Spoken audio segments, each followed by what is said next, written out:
Donc on fait quelque chose. Je vous ai prévu, les merveilles du ciel d'été, c'est quoi?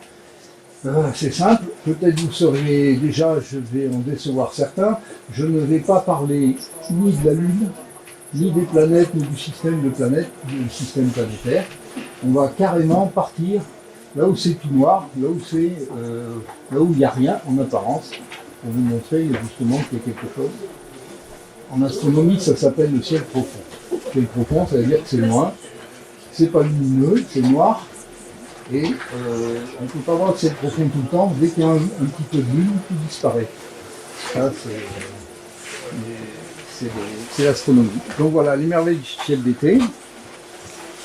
Voilà, donc vous avez déjà, Orion vous offre 40 minutes de voyage, sidéral et sidérant, je l'ai mis exprès comme ça, parce que vous ne savez pas ce qu'on va voir. Vous avez déjà des noms un peu bizarres. Bon, la Voie lactée, vous connaissez sans doute, mais Antares, la nébuleuse du Cygne, l'amas du canard sauvage, Albireo, la galaxie du cigare, les dentelles du Cygne, l'amas d'Hercule, la stérile constellation supernova. Déjà, vous pouvez ressentir que c'est pas que de la physique, l'astronomie, c'est aussi de la poésie. C'est ça le charme. Alors évidemment, il y a des objets, ils ont des numéros dans des catalogues, ça c'est moins marrant. Mais par contre, ils ont des noms, tous des objets un peu connus ont des noms très intéressants. On va voir ça. Alors quels sont ces objets? Où sont-ils? Ben, ils sont dans le ciel tout noir que vous avez là. Vous les aurez, ils ne se voient pas à l'œil nu.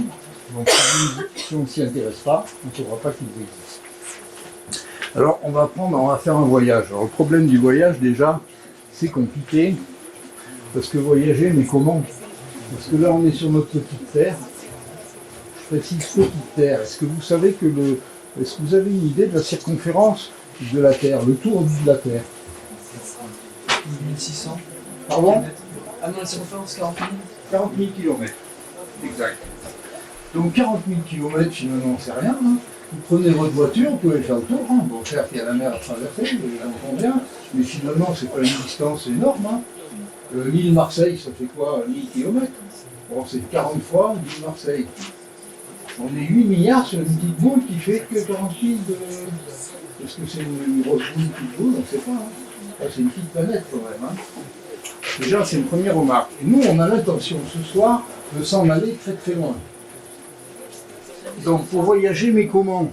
Aujourd'hui, qu'est-ce qu'il existe comme vaisseau? Bon, vous avez entendu parler, il existe des sondes. Il y a des sondes et des navettes. C'est très différent. Une navette, c'est fait pour embarquer des gens dedans. Et une sonde, c'est pas ça du tout. Les sondes, il y a des milliers de sondes qui tournent autour de la Terre. Il y en a qui vont faire le tour du Soleil pour faire des études.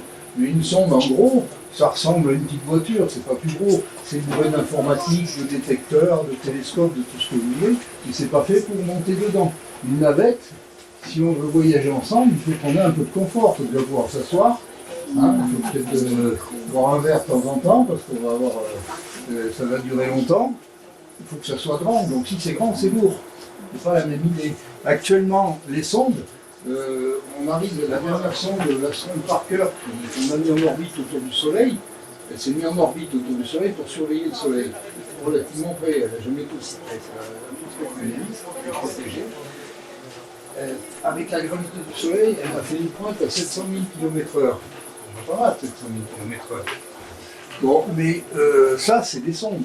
Les navettes, actuellement, on est capable de faire Terre-Lune à peu près à 40 000 km/h, on sait faire, on sait, en faisant une planète, en se lançant, on sait faire. On n'y arrive pas tous les matins parce qu'on casse un peu les fusées. 40 000, c'est un ordre de grandeur qu'on est capable de faire. Et on estime que dans les années 30, 2030, une navette habitée pourrait rouler, je fais exprès d'utiliser le mot rouler, à 100 000 km/h. Alors, ça vous paraît peut-être important, vu de la Terre, 100 000 km/h. Parce que nous, les vitesses, qu'est-ce qu'on connaît? On connaît quoi? 70, 90, 120, 140, ça fait 2 points de moins, déjà. Hein. 200, je ne sais pas s'il y en a parmi vous qui ont déjà fait un essai de 200 km/h en voiture. C'est pas conseillé. Donc après 200 000 km/h, on n'a aucune idée. Et puis on vous parle souvent de vitesse lumière. Parce que vous savez, vitesse lumière, ça veut dire quelle est la vitesse de la lumière. La lumière nous arrive du Soleil, celle qui éclaire tout. La preuve, c'est que la nuit, on ne voit plus rien. La vitesse lumière, c'est la vitesse de quoi? La lumière, c'est fait de petits grains de lumière. Je ne vais pas vous expliquer. Ça s'appelle des photons. Il y en a des rouges, des bleus, des verts, des jaunes. Vous le voyez quand il y a l'arc-en-ciel, mais autrement, vous voyez que de la lumière blanche qui nous arrive et qui nous éclaire. Et ces petits photons, ils voyagent. Ils viennent du soleil vers nous. En vitesse lumière, ils mettent 8 minutes pour venir du soleil. La lumière met 8 minutes du soleil. Le soleil, c'est pas tellement loin, hein, 150 millions de kilomètres. Et si, c'est colossal. Pour un terrien, c'est colossal. Pour un terrien qui reste là, 150 millions, ça commence à faire peur. Bon, mais c'est tout à fait près. 8 minutes, ça veut dire que si le soleil, je vous présente, si le soleil explosait, vous sauriez dans 8 minutes. De toute façon, qu'est-ce qu'on fait? Et donc, voilà. Alors, la vitesse lumière, c'est quoi? J'ai fait simple, moi je ne vais pas vous mettre des unités qui verront partout. C'est effectivement 300 000 km à la seconde. Ok, moi je fais plus simple. C'est 7 fois le tour de la Terre en une seconde. La petite boule, le 40 000 km/h. Le 40 000 kilomètres de circonférence. On a un photon lumineux. En une seconde, il fait 7 fois le tour. Là, ça commence à parler.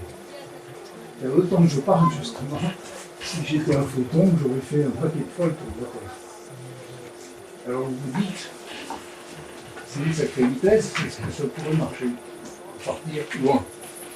Alors existe-t-il un vaisseau spatial capable de nous emmener à cette vitesse, d'après vous? Non. Alors j'ai fait une dérogation pour ce soir, comme vous venez. J'ai été chercher dans mon garage des trucs qui marchent à vitesse lumière. Il y en a beaucoup qui connaissent. Pour ce soir, oui. Voilà. Il y en a qui connaissent? C'est qui lui? C'est Star Wars? Comment il s'appelle le vaisseau? Le Faucon? Faucon Millennium. Donc vous êtes Han Solo alors? Han Solo et puis Chewbacca. Ah ben voilà, qui a affaire à des spécialistes. Bon. Donc ce vaisseau marchait à la vitesse lumière. Donc si on embarque là-dedans, on va peut-être voyager un peu plus vite qu'avec la navette 2030, parce que, pour vous donner un exemple, le Faucon Millennium, quand il fait 500 000 km de distance, la navette 2030, j'ai mis la propulsion nucléaire optimisée, parce que c'est demain, elle ne fait que 50 km. Vous voyez le rapport? Donc, vous m'excuserez, mais moi je l'ai baptisé l'escargot cosmique, notre navette. C'est pas avec ça que je prétends vous montrer des choses qui sont très loin, c'est pas en montant dans l'escargot cosmique qu'on va y arriver, ça va nous prendre trop de temps. Donc, je vous propose d'embarquer une bonne fois pour toutes dans ce communium d'abord. Et donc, on va voir qu'est-ce qui se passe. Donc, voici. Le but, c'est de faire un rapport ce soir de science égale entre ce que je vous dis, vous pouvez le voir ce soir en direct. C'est ça mon ambition. C'est pas de vous montrer des objets que vous ne verrez pas, c'est d'essayer de faire du terrain direct. Donc ce soir, normalement, en ce moment et tout l'été, on commence par voir deux bandes bleues nord-sud, ici. Il y en a une petite et une grande. Est-ce que vous savez ce que c'est? La Voie lactée. Notre système solaire, il est dans une chose qu'on appelle une galaxie. Alors c'est quoi une galaxie? Voilà, une galaxie c'est ça. Donc on habite dans une galaxie. Une galaxie c'est un ensemble d'étoiles. Là, toute la poussière blanche que vous voyez, il y a de la poussière mais il y a surtout des étoiles. Il y a à peu près 200 milliards d'étoiles. S'il y a 200 milliards d'étoiles, si on se met deux planètes, en faisant modeste par étoile, on a quand même 400 milliards de planètes. Ça fait un ordre de grandeur. Déjà, je vois arriver, il y a des gens qui peuvent être ajoutés. Le problème, c'est d'aller voir. Donc notre galaxie, elle s'appelle la Voie lactée. Et nous, notre système solaire, vous voyez, c'est nous ça. Le Soleil, la Terre, Vénus, Jupiter et Saturne. Je n'ai pas mis tout le monde, mais on habite ici. Vous voyez, on habite à peu près à moitié du centre bas. D'accord? Et on appelle ça une galaxie spirale. Spirale, ça veut dire qu'elle a des spires. Elle est enroulée autour de son noyau. Vous voyez? C'est un peu comme une coquille d'escargot quelque part. Il y a des bras. Il y a des bras. Et nous, quand on regarde justement la Voie lactée, on est forcément à l'intérieur de la Voie lactée. Je ne peux pas voir ça, je suis dedans. Donc si je suis dedans, je la vois de l'intérieur. Qu'est-ce que je vois là? Je vois deux bras. D'accord? Je vois les deux bras. Voilà, vous voyez l'idée? C'est-à-dire j'habite ici et je vois un bras ici et l'autre là. Ça donne ça. Donc vous le voyez du nord au sud. Donc ici, excusez-moi, j'ai perdu, pas tout à fait l'habitude de ce truc. Voilà. Donc vous avez ici des étoiles. Et c'est très loin, donc ça vous fait une bande de la Voie lactée, ça porte bien son nom.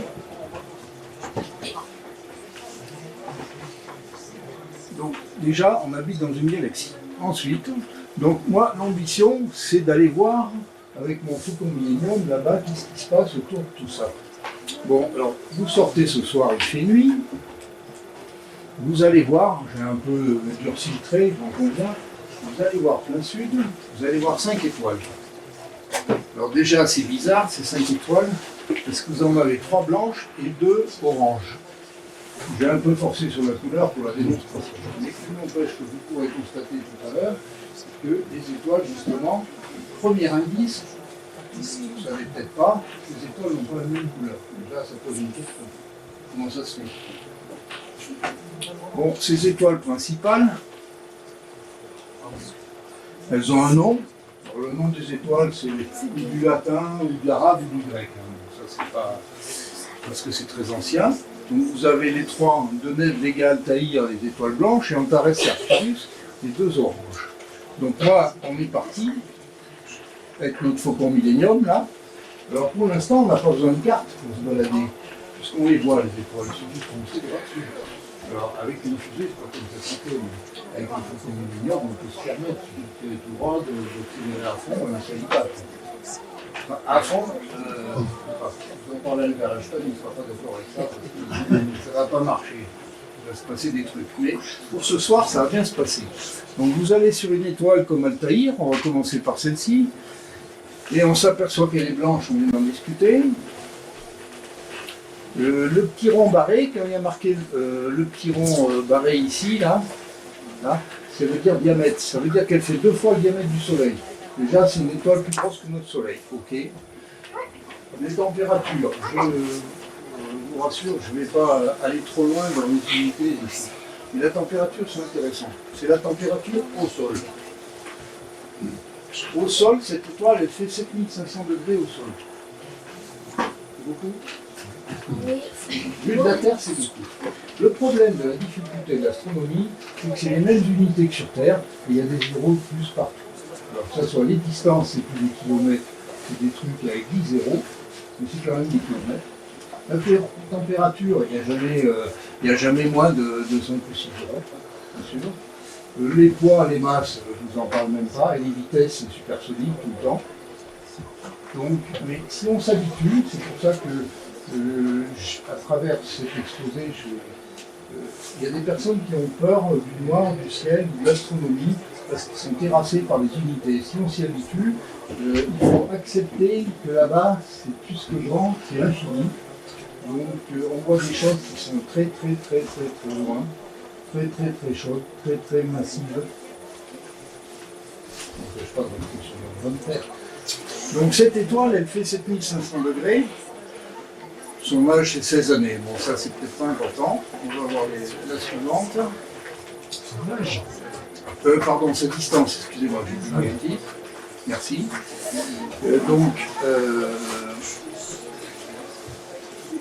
Voilà. 16 années de voyage. À partir de maintenant, les années de voyage en Faucon Millenium. Ça, c'est plus simple. Hein. Donc là, ça commence déjà à scotcher pas mal, parce que tout à l'heure, vous pensiez que ça va aller... eh ben non. C'est-à-dire même le Faucon Millenium qui marche à la vitesse de la lumière, eh ben, excusez-moi, je dis, il se traîne, quoi. Parce que c'est très loin. 16 ans de voyage en Faucon Millenium. Alors vous allez me dire, de temps en temps, je vous mettrai, mais je ne vais pas trop le répéter, l'escargot cosmique qui est en dessous. Si on traduit en vitesse de l'escargot cosmique de tout à l'heure, c'est-à-dire notre navette de 2030, il va vous falloir déjà 160 000 ans pour aller voir cette étoile. Vous voyez ce que je veux dire? On continue. Vega. très brillante, elle est au zénith tout en haut. C'est une étoile blanche, pareil, elle fait 2 fois et demi le Soleil. Alors ce qui est déjà curieux, c'est qu'entre Vega et Altaïr se ressemblent, ces deux étoiles, couleur et diamètre, sauf que celle d'en haut, elle fait 9600 degrés au sol, alors que celle d'en dessous, elle fait 7500. On va commencer par dire que 7500. Mais il doit y avoir un truc bizarre, c'est pas normal. Enfin, c'est pas normal. On voit pas la logique pour l'instant. Donc ensuite, je vais aller à la rouge. Arcturus, c'est une étoile géante, c'est-à-dire elle est énorme. Elle fait en diamètre 25 fois le diamètre du Soleil. Donc il y en a qui sont beaucoup plus grosses que d'autres. Sauf que elle fait 25 fois le Soleil, elle fait 4300 degrés de température au Soleil. Il y a un truc qui ne va pas, c'est pas une erreur. On va voir pourquoi. Donc je continue. Alors Antares, c'est une super géante rouge. C'est absolument la. Si on pouvait aller la voir de près, ça va être actuellement la plus grosse étoile du ciel de chez nous. Super géante rouge, elle fait 800 fois le diamètre du Soleil. 800 fois le diamètre du Soleil. Pourquoi? On va voir. Et elle fait que 3570 degrés. C'est quand même bizarre, c'est la plus grosse, c'est la moins chaude. Donc ça veut dire qu'il se passe des choses là-haut, des choses bizarres. Bon, alors on peut se poser la question, pourquoi il y en a des grosses, qu'il y en a des petites, des rouges, des blanches, et encore il y a des bleus. Pourquoi il y en a des plus chaudes, des plus massives, des moins massives. On peut se poser la question d'où elles viennent déjà au départ. Comment elles se forment pour en arriver là. Bon, je finis sur deux nèbres, super géante blanche, 200 diamètres soleil, 8700 degrés au sol. Il y a des super géantes blanches qui montent jusqu'à 15-20 000 degrés au sol, 30 000 degrés. Bon, les distances d'escargot, je l'ai affiché, je ne vous en parle plus, vous avez qu'à lire. Je ne vais pas vous terrasser avec ça. Bon voilà, ça s'appelle le triangle d'été, vous pouvez le voir tout à l'heure, Deneb, Vega, Altaïr, c'est notre point de repère pour, avec des télescopes pour se déplacer. C'est les trois blanches qui brillent bien, je vous l'ai vu tout à l'heure. Donc voilà, j'en arrive là, c'est qu'on a créé des constellations, ça vous êtes au courant, hein, les Gémeaux, le Verseau, vous avez chacun un signe astral. Donc ces constellations, c'est qu'on a relié des étoiles ensemble dans le ciel, qui font une figure, à laquelle on a donné un nom, la grande ours, la petite ours, etc. Alors c'est pratique, pour un tas de raisons, c'est pratique que nous pour se déplacer avec le télescope. Et là, en Faucon Millennium, on peut se déplacer aussi. Alors, nous étions à la dernière étoile, on était sur Deneb, qui est ici, vous voyez, on est ici, vous êtes ici. La question à se poser, qu'on peut se poser, c'est compte tenu de la diversité des étoiles qu'on vient de voir, c'est où elles sont nées et qu'est-ce qui s'est passé. Parce qu'il y a des endroits où naissent les étoiles. On va appeler ça des maternités, pour faire simple. Donc, je vous propose d'aller sur une maternité que je connais, elle est là. Cette petite tache bleue, bien sympathique. Alors, pour y aller, grâce aux constellations, ben, on peut se repérer avec un télescope, il n'y a pas de problème. Voilà, voilà. Alors, en passant, je vais vous montrer une petite curiosité qu'on peut voir ce soir, vous pouvez voir chez vous avec des jumelles, qu'on voit très bien. Voilà, on a un petit amas d'étoiles, ça s'appelle un astérisme. L'astérisme, ça veut dire que c'est une figure d'étoile qui n'ont rien à voir ensemble, parce qu'en profondeur, quand vous regardez les étoiles, vous avez l'impression qu'elles sont toutes à la même distance. Évidemment que ce n'est pas vrai. Il y en a qui sont plus loin, d'autres plus près, mais on ne peut pas apprécier la distance des étoiles rien qu'en les regardant. Celle-ci, c'est typique. Elles ne sont pas à la même distance que nous, mais ce qui est sympathique et poétique, c'est que ça fait un petit astérisme auquel on a donné un nom. Voilà, c'est l'amas. Ça pourrait être l'amas de quoi? Le signe du cintre. J'en ai dans vos placards. C'est l'amas du cintre, on l'appelle, vous voyez, c'est tout bête. C'est un cintre à l'envers. Ça, quand on l'a repéré, avec un télescope ou des jumelles, on tombe dessus très facilement. Donc dans le ciel, déjà, on voit des petites idées pour se balader, des petites choses un peu agréables, marrantes. Donc après, on continue le voyage avec notre Faucon Millennium, là, toujours à fond, hein, à vitesse lumière, et on va arriver à la maternité qui est ici, entre la constellation d'Ophiuchus et de l'Écu, ici, en haut du Sagittaire. Ça s'appelle une nébuleuse. C'est la nébuleuse du Cygne. Alors, voilà. Alors, à partir de maintenant, vous avez marqué ici photo Orion. Je précise que toutes les photos publiées sont faites par le groupe Orion, l'auteur, ici. On a plaisir à publier nos photos et pas de vous montrer du Hubble ou pour faire les malins, c'est pas notre ambition. C'est toutes nos photos. Alors, quand c'est rectangulaire et en couleur, c'est une photo. Et je vais vous montrer qu'est-ce qu'on voit au télescope dans l'oculaire, c'est-à-dire qu'on met son œil dedans. Ça, c'est intéressant parce que c'est pour ce soir. Quand vous dire que vous allez voir ça, je vais vous montrer ce que vous allez voir dans cet objet. C'est important aussi. Donc, les étoiles naissent dans des nuages. Ça, c'est un nuage, ici. Une nébuleuse. Pourquoi un nuage? Parce que là, il y a de la matière pour faire naître des étoiles. Qu'est-ce qu'il y a comme matière? Il y a de la poussière et du gaz, principalement l'hydrogène, plus d'autres éléments qui peuvent venir d'autres étoiles. Et à l'intérieur du nuage, il y a aussi des étoiles qui brillent, puisqu'on voit le nuage. Si le nuage il brille, c'est parce qu'il est chauffé par des étoiles, sinon on ne verrait pas. Donc ça s'appelle une nébuleuse à émission, parce qu'elle émet de la lumière vers nous. Ça s'appelle la nébuleuse du Cygne. Alors ce nuage, ce n'est pas les nuages que vous avez au-dessus de votre tête. Là aussi, on va reparler d'échelle. Un nuage comme ça, il mesure 60 années-lumière. C'est quoi 60 années-lumière? En taille, c'est 600 000 milliards de kilomètres. C'est grand quand même.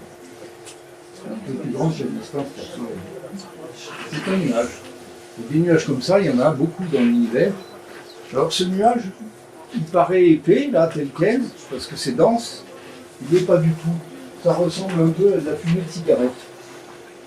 Et c'est toujours... c'est pas stable. C'est pas stable pour un tas de raisons. Parce que d'abord, il y a des étoiles dedans, il y en a qui chauffent à gauche ou à droite. Le nuage, il tourne, il est tellement grand, il tourne dans la galaxie. Il n'est pas à la même vitesse, la galaxie tourne, mais il ne tourne pas à la même vitesse d'un bord à un autre. Donc il est en permanence perturbé. Et puis on va le voir tout à l'heure, il est perturbé par des étoiles qui explosent pas loin et qui viennent faire une onde de choc et les bouleverser. Il n'arrête pas. C'est un peu comme quand vous balancez une pierre dans la mer, vous avez dans un lac, vous faites des ondes de choc, ça fait des petits ronds. Lui, il a des ronds comme ça qui viennent d'éléments perturbateurs à côté. Et quand il est perturbé, le nuage, eh bien, il ne va pas garder la petite homogénéité qu'il a, il va s'effondrer par endroits, parce qu'il y a un peu de gravité, pas partout pareil, à cause des étoiles qu'il y a dedans, de la matière, et en s'effondrant, il va se passer, il va chauffer des endroits plus qu'à d'autres. Il va y avoir des petites cellules qu'on appelle, j'ai retenu le mot, ça je trouve amusant, des globules de Bock. Les globules de Bock, dedans, qu'est-ce qu'il met? Des étoiles. Un nuage comme ça, qui est très grand, qui est très riche en matériaux, en hydrogène, en matière, il peut fabriquer 3000 étoiles en même temps. 3000 soleils. Pas mal. Alors, il y a des nuages qui sont plus petits, qui sont moins riches, ils vont fabriquer 10 étoiles. Il y en a qui vont en fabriquer beaucoup plus que ça. Donc là, vous êtes déjà au départ de la maternité d'où sortent les étoiles. Alors, qu'est-ce qu'elles vont faire maintenant qu'elles sont là? Comment elles font pour devenir l'une rouge énorme et pas très chaude, et une petite blanche très chaude beaucoup plus loin? Eh bien, il n'y a pas d'autre comparaison meilleure, je pense, que la famille. Les étoiles, c'est... S'il met 3000 étoiles en même temps, c'est quasiment, on peut dire, des sœurs jumelles, on peut dire. Donc c'est une famille. Qu'est-ce qu'elle devient la famille? Comme toutes les familles, vous avez des enfants, il y en a qui vont plus vite que d'autres, il y en a des plus grands, des plus petits. La chaleur, c'est à peu près tous pareil, sauf qu'elles sont malades. Mais les étoiles, vous allez voir, qu'est-ce qui va se passer? Donc voilà. Donc voilà ce qu'on voit, ça c'est la nébuleuse que je viens de vous montrer dans le télescope, vous voyez? Dans le télescope, c'est un rapport avec votre œil, je ne vais pas vous l'expliquer maintenant, on l'expliquera tout à l'heure. On voit en noir et blanc et pas en couleur. Alors elle s'appelle la nébuleuse du Cygne. Là vous allez comprendre comment les astronomes amateurs ils s'appliquent. Et la poésie elle est là, c'est qu'ici, hein, c'est pas qu'elle est dans la constellation du Cygne, c'est que cette nébuleuse ressemble à un cygne. Le cygne il est là, il est posé sur l'eau, là c'est sa queue, là c'est son cou, vous voyez, et sa tête, il a une petite houppette là. Nous on arrive à voir ça. sans prendre de substances illégales. Donc voilà, ça c'est la nébuleuse du Cygne telle que vous la verrez dans l'oculaire du télescope. Donc voilà la maternité. Bon maintenant, ok, qu'est-ce qu'on fait de ça? Voilà ce qui s'est fabriqué dans ce nuage. Quand il sort des étoiles, eh ben, elles sont pas toutes pareilles. C'est-à-dire que les rouges, les jaunes, les bleus, c'est à la naissance. C'est-à-dire que ici, vous avez notre soleil, là, marqué. Notre soleil, alors quand elle naît, j'ai pris un croquis, elle ne s'aligne pas comme ça dans le nuage. Hein, je pense que vous avez compris, c'est mélangé. Notre soleil, on appelle ça une naine jaune. Désolé pour vous, mais notre soleil, c'est une petite étoile, c'est une naine jaune. La hiérarchie de toutes ces étoiles. Ici, mais 75% des étoiles se situent ici, sont de petite taille. Des grandes et hyper grandes, il n'y en a pas beaucoup. Mais des grandes, il y a des étoiles qui font 8, 10, 20 masses solaires. Déjà, vous commencez à comprendre un petit peu la couleur en rapport avec la taille. Donc à la naissance, ça s'appelle des naines rouges, ça s'appelle des hyperviandes bleues. Vous voyez déjà? On a déjà un indice. Alors, ces étoiles, quand elles naissent dans le nuage, elles restent ensemble. Elles restent en famille. Non pas que les enfants chez nous, mais en rapport avec les unités de là-haut, ça revient au même, elles restent ensemble. Pendant quelques millions d'années. Elles restent ensemble dans ce qu'on n'appelle pas une famille, on appelle un amas. Dans un amas. C'est-à-dire toutes ces étoiles, vous voyez, alors il s'appelle l'amas du canard sauvage parce qu'il y a un astronome qui a découvert cet amas et il a trouvé que cet amas ressemblait à un vol de canard sauvage. Là, quand même, il faut m'envoyer du lourd. Hein. Mais, à force d'y voir, cette photo, elle n'est pas bonne, parce que moi, dans le télescope, je le vois bien, ça fait un pointu, la marche. Alors, depuis que je l'ai vu, maintenant, je vois que ça, évidemment. Ça, c'est la main du canard sauvage. Donc ça, c'est une famille d'étoiles, elles sont nées en même temps. Elles sont là depuis déjà quelques millions d'années, et elles continuent leur vie. Par contre, à l'intérieur de cet amas, il y a tout comme étoiles. Et tout, et puis ça bouge. Tout ce que vous voyez au-dessus de vos têtes, ça bouge. Toutes les étoiles bougent, les amas bougent, les galaxies, tout le monde tourne. Et ces étoiles, elles s'éloignent les unes des autres. Elles sont tellement loin que vous ne pouvez pas le percevoir à l'échelle d'une vie. Mais elles s'éloignent. Et alors, il y en a certaines, voilà, c'est loin, vous voyez. La main du canard sauvage, en vitesse Faucon Millenium, il est à 6000 années d'ici. Alors, avec l'escarboucle cosmique et longtemps qu'il en panne, on n'est pas ceux qui sont montés dedans assez ratés. Donc voilà, là je vous fais une deuxième famille, le double amas de Persée. Il y a deux familles, pardon, voilà, là vous avez deux familles. Double. Ces deux amas, ils ont à peu près le même âge. C'est-à-dire qu'à l'intérieur de chaque amas, on a des étoiles qui sont à peu près nées en même temps. Et là c'est une chance parce qu'à l'observer, c'est très rare de pouvoir avoir deux amas au même endroit. Par contre, pour voir ces deux amas, comme c'est très grand, avec une solution, c'est les jumelles. Là, dans un télescope, on n'entre pas. Par contre, avec les jumelles, c'est magnifique. Le amas de Persée, il est là, on peut voir ça tout à l'heure. Donc déjà, résumé la situation, il y a des nuages immenses dans lesquels naissent des étoiles par groupe. Ce groupe s'appelle un amas. Et cet amas, il commence à vivre sa vie, des étoiles qui s'éloignent les unes des autres. Mais certaines, par gravité, se mettent comme des jumelles, à se mettre à tourner autour d'un centre de gravité commun. On appelle ça des étoiles bulles. Et on a même des étoiles triples, il y en a qui se mettent ensemble, par 3, par 4. On a même trouvé des systèmes de 9 étoiles qui étaient liées par gravité dans un amas. Donc il se passe quelque chose. Alors voilà, là on a un amas 1000 années. Alors ça c'est un amas, il a un numéro. Cet amas, il a été rebaptisé par tous les clubs d'astronomie amateurs de France.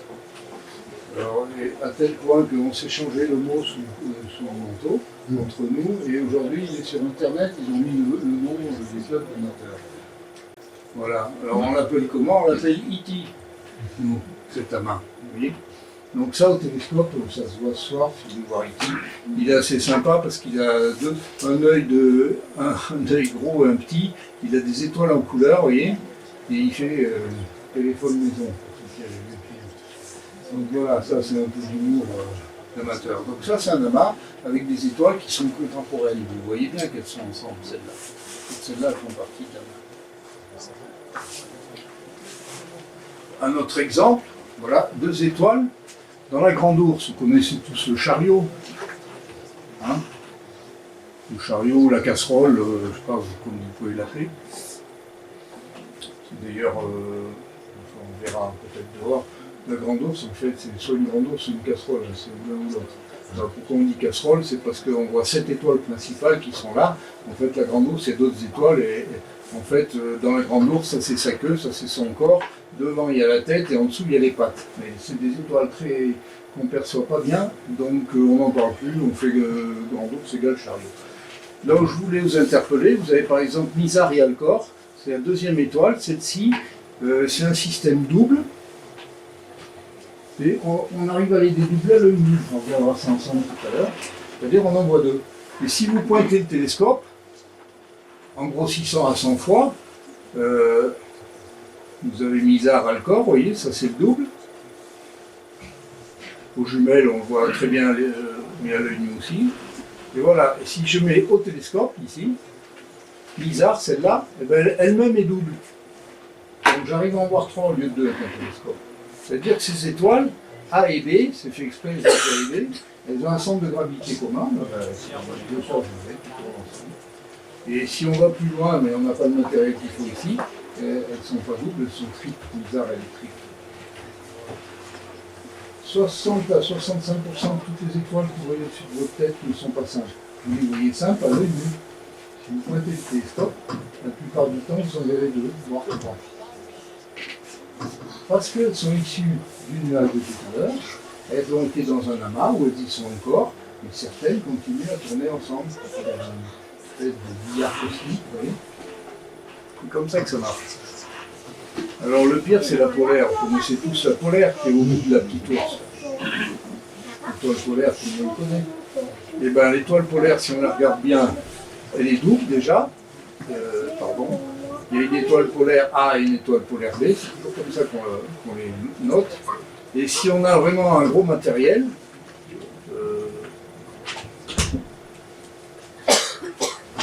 vous avez quintuple. Il y a 5 étoiles qui sont en gravité commune pour la polaire. Alors petit détail, il y a la AA et la AB. Ça, elle a été découverte il n'y a pas très longtemps par Hubble au télescope, parce que celles-ci, elles sont tellement près les deux, on ne les avait jamais dédoublées.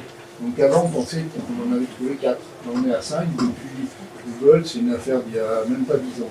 Il a dédoublé celle-là. Elles sont tellement près, AA et AB, leur distance entre les deux, c'est juste la distance 2 fois Terre-Saturne. 4 milliards, 8, enfin 5 milliards de kilomètres. Très près pour les étoiles, d'habitude c'est beaucoup plus. Mais évidemment, je l'ai fait en tout petit, ça ne peut pas être 2 étoiles de même taille qui sont aussi près, ça ne marcherait pas ensemble. La plupart du temps, dans les étoiles doubles, elles ne sont pas les mêmes toutes les deux. Il y en a toujours une un peu supérieure à l'autre, etc. Mais voilà, la petite ours, c'est aussi une étoile compliquée. Alors celle-ci, vous allez la voir ce soir, si le ciel est bon, celle-là c'est une des plus connues du ciel, elle s'appelle Albireo, c'est l'œil du Cygne. Elle a la particularité, c'est que c'est un système double, vous en avez une jaune et une bleue. Alors rien que ça, regarde le télescope, c'est joli. Parce que là, on a la couleur, parce qu'elles ont beaucoup de puissance. Donc au niveau de l'œil, on perçoit bien la couleur. Donc vous avez une jaune bleue, je vous conseille, comme vous allez voir tout à l'heure sur l'esplanade. Il dit qu'il y a Michel, il a dit que, on allait voir le vidéo, je vais revenir quelqu'un pour vous la montrer. Bon, donc voilà l'histoire des étoiles. Donc résumé en continu, on est parti d'un nuage. Il y a une matière suffisamment riche, parce que c'est très grand, qui naissent quelques centaines de milliers d'étoiles, en même temps qui restent ensemble dans un amas pendant des millions d'années. Mais après, qu'est-ce qu'elles deviennent? Est-ce qu'une étoile elle dure combien de temps? Ben, notre Soleil, on a vu tout à l'heure, c'est une naine jaune. C'est dans l'échelle des étoiles, c'est une petite étoile. Qu'est-ce qu'elle va devenir, notre étoile? Vous savez tous que l'étoile, vous avez entendu parler de la fusion nucléaire dans les étoiles. Elle consomme de l'hydrogène. Elle transforme de l'hydrogène en hélium. Et de l'hélium, après, elle continue à fabriquer d'autres éléments, d'oxygène, de carbone. Dans les très grandes étoiles, ça va même plus loin. On peut aller jusqu'à fabriquer jusqu'au fer. Bon, bref, les étoiles transforment. Parce qu'à l'intérieur d'une étoile, si la température du Soleil, c'est, je ne l'ai pas dit, 6 000 degrés en surface, à l'intérieur, c'est du 20 millions de degrés. Donc, c'est plus... je ne vais pas rentrer trop dans les détails. Quand vous prenez de l'eau, vous mettez de l'eau au frigo, au congélateur. Qu'est-ce qui se passe? Vous fabriquez quoi? La glace. Donc le premier stade, c'est la glace. Je réchauffe la glace, ça fait de l'eau. Et je chauffe l'eau beaucoup plus à 100 degrés, sauf quoi? Elle s'évapore. Ça veut dire que j'ai fait un gaz avec de l'eau. Elle s'évapore. D'accord? Donc ça, c'est les 3 stades de la matière sur Terre. C'est solide, glace, liquide et gazeux. On est d'accord? Mais là, on ne parle plus de 100 degrés à faire chauffer de l'eau, on parle de 20 millions de degrés. Donc la matière elle-même, à 20 millions de degrés, elle fait des réactions qui ne sont pas du tout comme sur Terre, évidemment. On appelle ça un plasma, c'est-à-dire que la matière, elle est complètement modifiée, c'est-à-dire à l'échelle atomique. C'est-à-dire normalement, je ne vais pas rentrer tout dans le détail, mais l'atome d'hydrogène, ce qu'il y a le plus dans l'univers, qu'il y a dans le nuage où elles naissent, les étoiles, c'est l'élément le plus simple. Il y a un proton et un électron. Ça veut dire quoi? Électriquement, proton P, vous le retenez comme ça, P positif, électron N négatif. Et quand vous prenez un proton et un électron, si vous ne lui cassez pas les pieds, eh ben, il ne va rien faire. Il va rester dans un état d'équilibre. Si vous commencez à le chatouiller, à le chauffer, à 20 millions de degrés, il ne va pas aimer du tout votre atome d'hydrogène. Déjà, c'est l'électron qui va s'en aller, il va rester des protons qui vont s'amalgamer avec d'autres protons à côté, alors que ce n'est pas naturel, parce qu'ils sont positifs et positifs, normalement ça ne marche pas ensemble. Et quand on chauffe bien à 20 millions de degrés, ça marche. Ça s'appelle la fusion nucléaire. C'est ce qui se passe dans le Soleil. D'accord? Donc le Soleil, il fait ça pendant un certain temps, sauf qu'un jour ou l'autre, s'il n'a plus d'hydrogène, plus de carburant, comme votre chaudière, ben, ça va s'éteindre. Il va ralentir. Alors il va ralentir comment? Ben, il va passer de jaune à géant rouge, naine jaune à géant rouge. Ça veut dire qu'il ne va pas maîtriser sa force de pression. Au départ, il a de la gravité, il garde son hydrogène, je dirais au fond du bocal, pour faire simple, il garde ses atomes, l'hydrogène, l'hélium, il les transforme tranquillement. Ça dure. Actuellement, notre Soleil, il a 4 milliards d'années. Tout va bien, il continue, parce qu'il a encore des éléments, il a encore de la matière. Un jour ou l'autre, il va manquer de matière, donc sa température va un peu baisser, il va se dilater, la force de pression commence à gagner. La géante rouge, j'ai mis multiplié par 100, ça veut dire que sa durée de vie de notre Soleil, ça va être maxi 10 milliards d'années. Ça veut dire qu'aux alentours de 8 milliards, dans 4 milliards d'années d'ici, il sera au stade de géante rouge. Et il aura augmenté sa taille de 100 fois par rapport à ce qu'il est aujourd'hui. Ça veut dire que 100 fois, cette boule de gaz, très chaude, elle atteindra à peu près l'orbite de Mars. Bon, c'est dans 4 milliards d'années, on va partir. Ensuite, qu'est-ce qui va se passer? Eh bien, elle va faire un peu pouf-pouf, elle n'aura plus de... la chaudière, elle va baisser, elle va passer par différents stades, je ne vais pas rentrer dans les détails, mais sa fin de vie, ça fait une naine blanche, et elle va s'effondrer sur elle-même. Elle n'aura plus de carburant, et quand elle sera en naine blanche, de naine jaune qu'elle est aujourd'hui, elle aura fait ça, elle va faire ça, c'est-à-dire elle va faire ça divisé par 100. Aujourd'hui divisé par 100. Et comme le Soleil c'est 100 fois la Terre, ça veut dire qu'elle aura, quand elle sera une naine blanche, elle fera la taille de la Terre. Le Soleil fera la taille de la Terre en fait.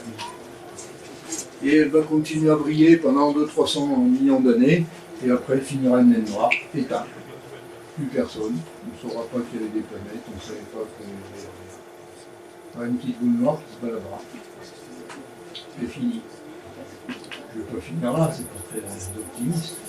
Enfin, c'est dans 4 milliards d'années. L'avantage de ces petites étoiles, elles durent quand même longtemps, notre Soleil. Hein. Ça fait 10 milliards d'années, c'est pas mal. Qu'est-ce qu'on va voir sur les grandes, par exemple?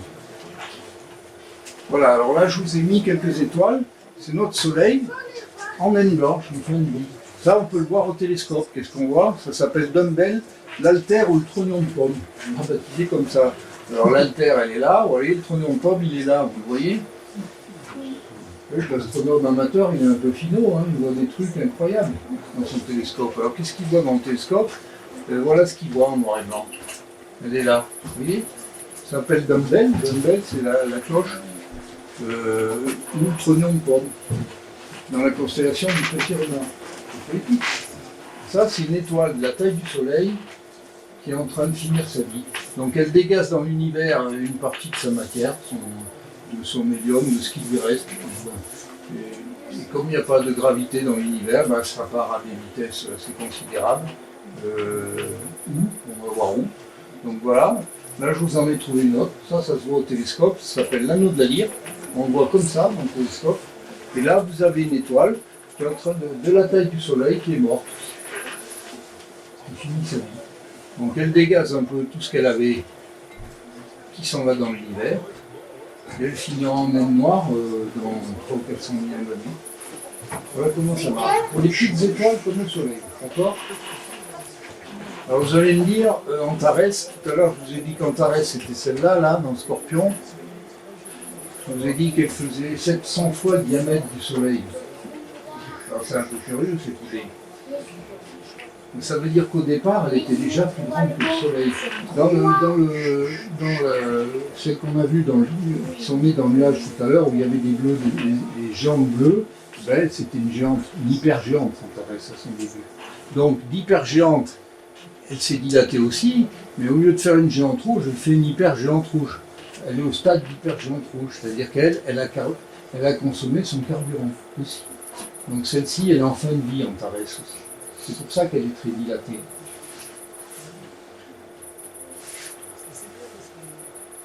Alors qu'est-ce qu'elle va faire, cette étoile? Les hypergéantes, celles qui faisaient 8 ou 9 fois la maternité, 8 ou 9 fois ou 10 fois le diamètre du Soleil, c'est des très grosses étoiles, et ben, elles ne durent pas longtemps. Au lieu de durer 10 milliards d'années, elles durent 10 millions. 10 millions, ça fait 3 zéros de moins, ça veut dire qu'elles ont une durée de vie vraiment limitée à l'échelle astronomique. À l'échelle humaine, évidemment, 10 millions, 10 milliards, ça n'a pas tellement d'importance. Bon, voilà. Celle-ci, elle ne durera pas longtemps parce qu'elle consomme, elle carbure, et elle ne peut pas maîtriser sa taille et son carburant et sa fusion nucléaire. Donc elle est devenue tellement énorme que ces grandes étoiles, qu'est-ce qu'elles font? Elles s'effondrent. Le cœur de cette étoile va s'effondrer, ses couches externes aussi. Et qu'est-ce qu'elle va faire? Elle va exploser. Vous avez déjà entendu parler de ça, vous voyez, j'ai mis boum là exprès. Ça s'appelle une supernova. Vous avez entendu ce mot? Supernova. C'est rigolo comme nom. Supernova, ça veut dire quoi? Supernouvelle en latin. Ça veut dire qu'il y a des gens qui ne connaissaient pas, au Moyen-Âge, un matin, plutôt un soir, ils voyaient dans le ciel une tache lumineuse qui n'était pas la veille. Ils disaient, c'est une super nouvelle étoile. Un truc, vous voyez, vous n'avez pas vu ça, donc c'est resté supernova. Et ça, c'est le cadavre d'une étoile qui était identique à Antares. Voilà, Antares 700 fois le Soleil, et bien voilà ce qu'il en reste. Ça, c'est le cadavre.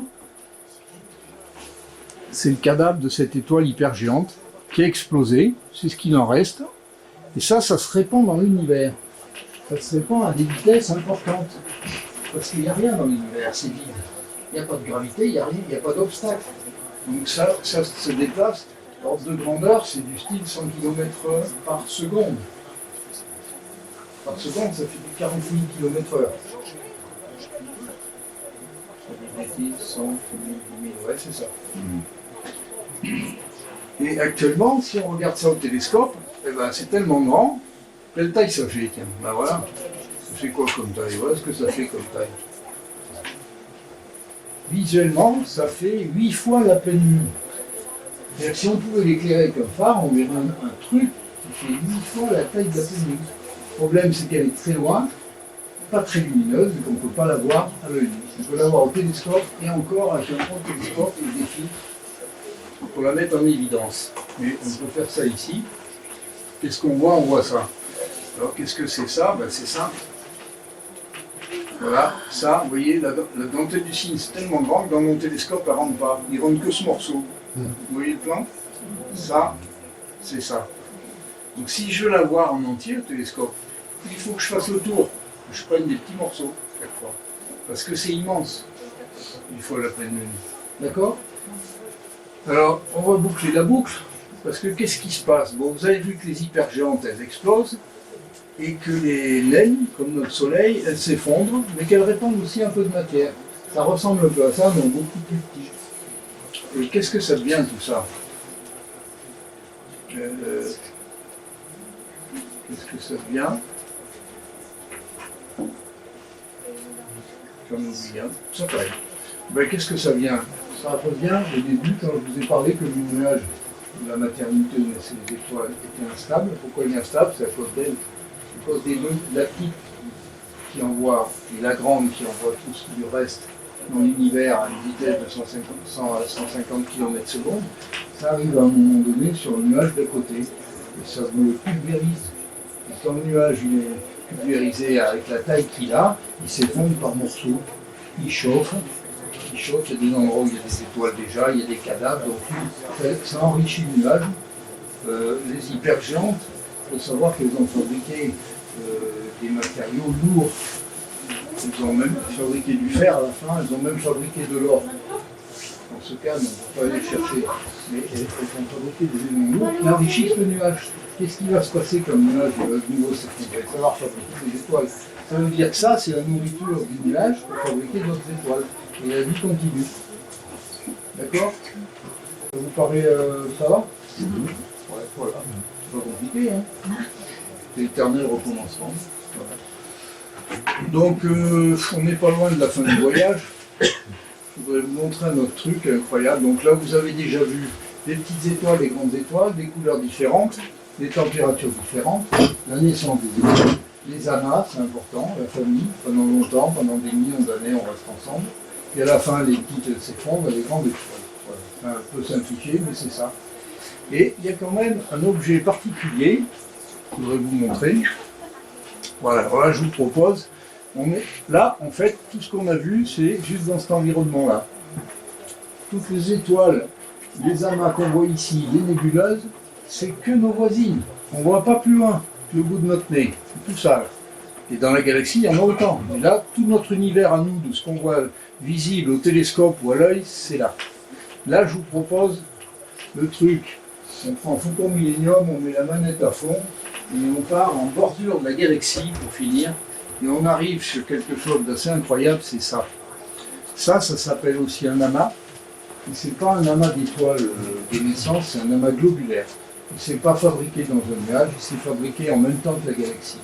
C'est-à-dire, voilà, ça s'appelle l'amas d'Hercule. L'amas d'Hercule, suivant les livres d'astronomie, il y a entre 600 et 800 000 étoiles au même endroit. Tout à l'heure, dans les amas ouverts, on avait 300 étoiles, 3000 étoiles. Et là, c'est pas ça. On a entre 600 000 et 800 000 étoiles au même endroit. C'est un grumeau de la galaxie. Ça se situe en bordure de la galaxie. Vous l'avez vu là, vous voyez? Ça se situe ici. Il y en a plein tout autour de la galaxie. Il y en a aussi au-dessus. Pour l'instant, on en a référencé, pas beaucoup, on en a référencé 150. À l'échelle de l'astronomie, c'est rien. Mais c'est quand même beaucoup. C'est à l'étude, parce qu'on arrive à étudier maintenant, c'est très très loin vu que c'est en bordure de galaxie. Donc on essaye de savoir, de connaître les étoiles qui sont à l'intérieur. La version pour l'instant, c'est que c'était des étoiles contemporaines de la galaxie. Donc là-dedans, normalement, comme la galaxie elle date du Big Bang, il ne pouvait pas y avoir des hypergéantes, puisque c'est mort depuis belle lurette, il devrait y avoir plutôt des étoiles. En fait, pour l'instant, on a sorti des études qui sont assez différentes. Mais cet amas, je voudrais en rester là, c'est sa taille et ce qu'il y a dedans. La taille d'un amas, on arrive à le voir au télescope alors qu'il est surpris, il a 22 000 années de voyage. On n'est pas dans l'environnement tout à l'heure, on avait du 1500, 3000 années de voyage. Là, on est en bordure de galaxie. Vu que chez nous, c'est à 22 000 années de voyage en futur millénium. Et pourtant, on le voit. Si on le voit à cette distance, ça prouve qu'il est large. Sinon, on ne verrait pas. Il est large, celui-là, il fait 150 années-lumière de largeur, il fait 2 fois et demi la taille du nuage de tout à l'heure, de la maternité, qui était déjà grand. Il faisait 600 000 milliards de kilomètres. Lui, il fait 2 fois et demi ça en largeur. Et là-dedans, il y a 700 000 étoiles. Ça, c'est le plus gros objet qu'on puisse voir, le plus riche qu'on peut voir dans le ciel profond. Et ça, on peut le voir au télescope ce soir sans problème. Mais là, on s'est éloigné, hein. Vous avez vu où on est. J'y reviens, on est là. On est parti de là pour aller là. Alors vous allez me dire, il faut qu'on millénium, maintenant il faut rentrer à la maison, c'est un autre souci. Oui, vous voyez la distance, 220 millions d'années de voyage avec la navette du début. Oui, on n'en parle plus là, évidemment. Donc maintenant, on est là, l'amas d'Hercule, en bordure de la galaxie. Maintenant, il faut rentrer à la maison, à l'observatoire du BETS. J'ai mis vestige parce que je pense que la belle durée, qu'il n'y aurait plus rien ici. Mais on peut toujours y croire. Donc il y a de nouveau à faire 22 000 années de voyage avec les photon millénium pour revenir chez nous. Donc en fait, ce que je voulais vous montrer, c'est qu'il n'y a rien de différent par rapport à sur Terre, dans les unités, les kilos, les masses, les kilomètres, les kilomètres heure, les températures, sauf qu'on met des zéros partout. Donc, il faut s'habituer à l'univers qui est infini, avec des unités. Quand on vous dit que telle étoile, elle se déplace dans le ciel à 120 km/s, ce qui est colossal, eh bien à l'échelle d'une vie, vous pouvez venir avec un rapporteur ou avec un instrument qui mesure les angles. À l'échelle d'une vie, je vais le mettre 100 ans, je vais être optimiste. À l'espace de 100 ans, vous ne verrez même pas la différence. C'est-à-dire, les étoiles de la Grande Ourse, par exemple, elles se déplacent dans un courant de la Grande Ourse, on l'appelle. Elles se déplacent à, ça doit être du 20-30 km/s, c'est déjà beaucoup. Bien, à l'échelle d'une vie, vous prenez une photo, vous les mesurez, 100 ans après, vous remesurez, vous n'aurez pas de différence. Pourtant, elles se déplacent à 30 km/s, ça veut dire 30 km par 3600, on est à 4000, ça fait 4 x 3, 12, ça fait 12 000, 120 000 km/h. Et bien à l'échelle d'une vie, vous ne les verrez pas, la Grande Ourse ne sera pas déformée, parce que c'est très loin. On ne peut pas apprécier le mouvement tellement c'est loin. C'est ça l'astronomie. D'accord? Donc voilà, je vous ai fait une petite conclusion. Bon, c'est un peu le résumé. Donc dans notre galaxie, la Voie lactée, donc, vous savez, laisse des étoiles en grande quantité dans des nuages appelés nébuleuses. Ces étoiles sont regroupées au départ en amas, la famille. Durant la longue dispersion de l'amas, certaines étoiles restent liées par gravité, par 2 pour les étoiles doubles, voire 3, 4 ou plus. Et les étoiles n'ont pas toutes la même couleur, ça on va le vérifier tout à l'heure, mais on vient de le voir ici. La même luminosité, il y en a qui brillent plus que d'autres, ça vous en étiez aperçu. Elles n'ont pas la même taille, on vient de le voir, ni la même température du tout. Pourquoi? Parce qu'elles ne sont pas toutes au même stade de leur vie. Et les géantes vivent quelques millions d'années, alors que les naines, le Soleil, quelques milliards. Et leurs fins sont différentes, magnifiques, mais dramatiques. L'étoile la plus proche de nous, je voudrais finir sur cette conclusion, Proxima Centauri. Dans la constellation du Centaure, qui n'est pas une constellation de chez nous, et du ciel du Sud, vous ne pouvez pas la voir, on a l'étoile la plus près, on l'appelle Proxima Centauri, c'est son nom. Elle est à 4 années de voyage en faucon millénium. C'est-à-dire l'étoile la plus près de la Terre, il faut 4 ans en faucon millénium pour y aller. D'accord? Ça veut dire qu'avec la navette de 2030, il faudrait 40 000 ans pour y aller. Vous êtes votre conclusion.